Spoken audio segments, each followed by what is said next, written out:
Oh, this is definitely my new favorite AI EQ. Both show. Blessons did it. What's up, fam? It's your boy Blessons back with another video. Today we're going to take a dive into Wavesfactory's new AI plugin Equalizer. I'm going to show you how I'm currently using it, go over the interface with you, and give you a few examples of how to dial it in. Let's go ahead and jump into Pro Tools and get straight to it, all right?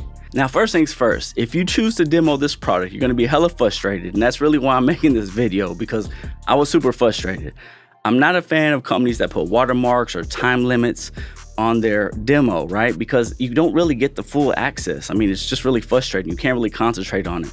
However, I'm not gonna lie. This thing is so good, I just went and bought it. I believe it's on sale for $59. They're not paying me nothing to do this. I'm a fan, and you're gonna see why here in a moment. Now, what is Equalizer? On the side, it states that the plugin aims to make everything equal. Now, the first thing that comes to mind for me is vocals.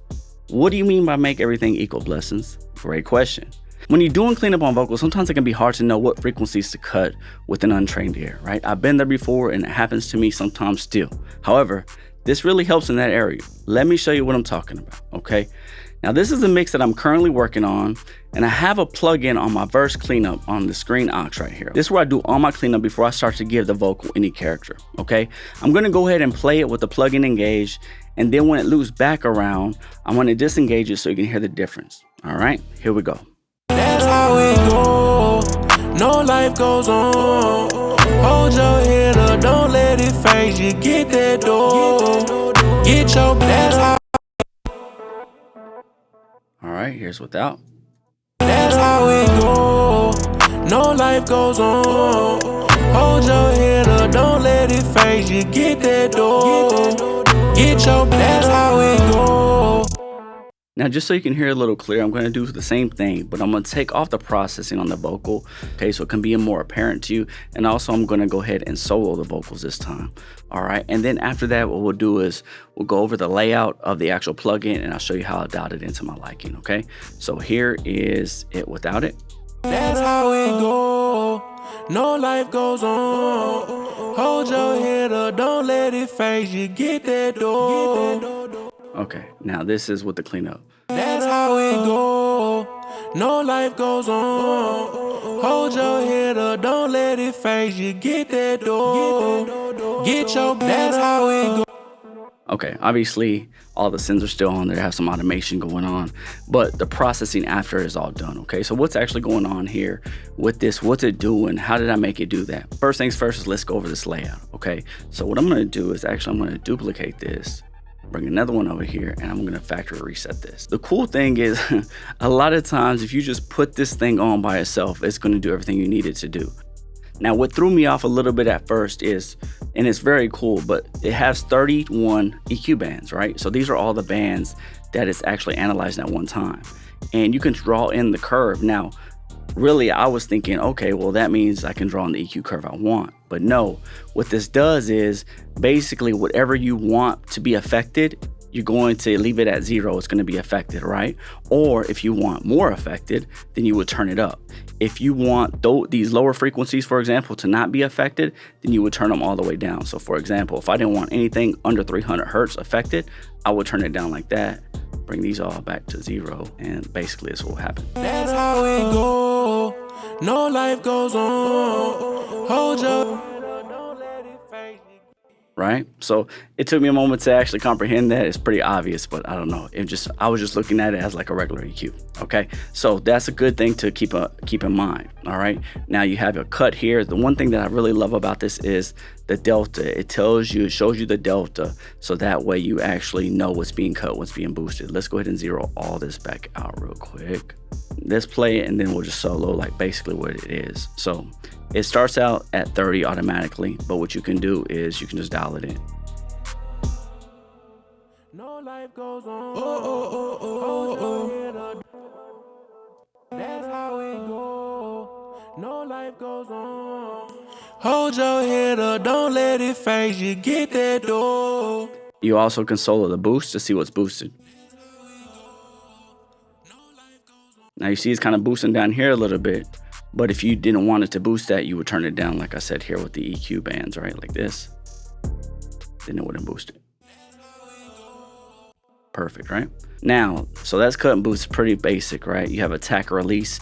If you want to dial those in a little better, it's pretty much standard where it's at, but I think I dialed it in a little different on mine. I'll go over it in a second as far as why I did that here in a moment, okay? So that's the amount. Then you have mid side. You can process the mid and side separately.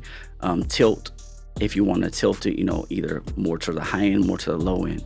One thing I didn't see in the manual, and I wish it would say, is what is the actual crossover point? It doesn't say that in the manual. I would like to know that.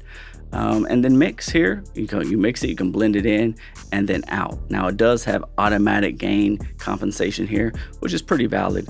But in case you didn't want it to do that, I've noticed sometimes when you add automatic gain compensation, it's actually a little louder, right? And most plugins do that anyways, but just to take note of that. All right. So now that we did that, let's go ahead and turn this back off or just take this out. Okay. This is the one that I actually rolled with. Okay. And what did I do here and why did I do that? Remember, I went over as far as what these bands do. Okay. Now you see up here with this vocal, felt like there was a lot more sibilant that I wanted to control. So I wanted it right here to actually cut a little more. If you see, I don't have a lot of boost because this is on my cleanup. So I'm using it more as a cleanup, right? Cut. I have a tiny bit of boost. Oh, no boost, right? And then I think I moved the release and attack a little bit, just trusted my ears to see what sounded the best. And then I mixed it to my liking, okay? So again, without it. That's how it go. No, life goes on. Hold your head up, don't let it phase you. Get that door. Get your, that's how it go. Right, so it's cutting these lower mids for me. And we can solo it here so you can see. That's how it go. No, life goes on. In addition to cutting those lower mids, like I said, it was very sibilant, so I went ahead and asked it to cut a little bit more up here. And I noticed when the S's kick in a little bit more, it does cut it a little bit more, okay? So keep in mind, we're having the mix, right? So it's not 100%, but let's play it one more time without it. That's how it go. No, life goes on. Hold your head up, don't let it phase you. Get that door. Get your, that's how it go. No, life goes on. As you can see, this thing is already pretty amazing, right? However, I decided to take it one step further and see what it would do if I put it on the instruments in this track. Let's take a look at 1 and 2 before I get you out here. All right, so what we'll do is we'll go over here to the keys main, okay? Now, with the keys main, this is what it looks like. Basically, I just put it on default and it did its thing, right? I liked what it did, so I left it alone. And that doesn't happen very often, right? So what I'm gonna do is I'll bypass it and then I'll engage it so you can see.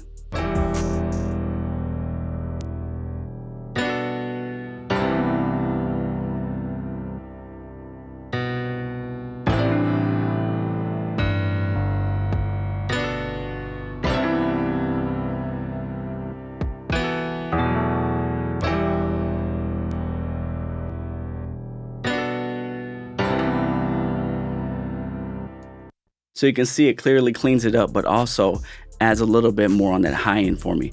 Let's look at one more, see if I made any changes. Let's go over here to this. What is this?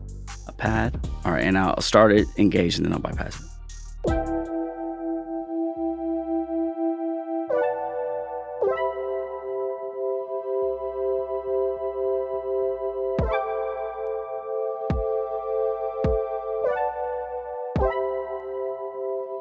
So really, I just had to make a few tweaks. All I did was dial in the amount, dialed it back a little bit, but I like how it cleans it up and adds a little bit more to the high end and a little bit just where it needs to. It's very interesting how it does that. I haven't tried it on drums yet, but in my opinion, this is what an AI plugin should be like. Wavesfactory understood the mission and they executed very well. What are your thoughts on the new Wavesfactory Equalizer plugin? Have you tried it yet?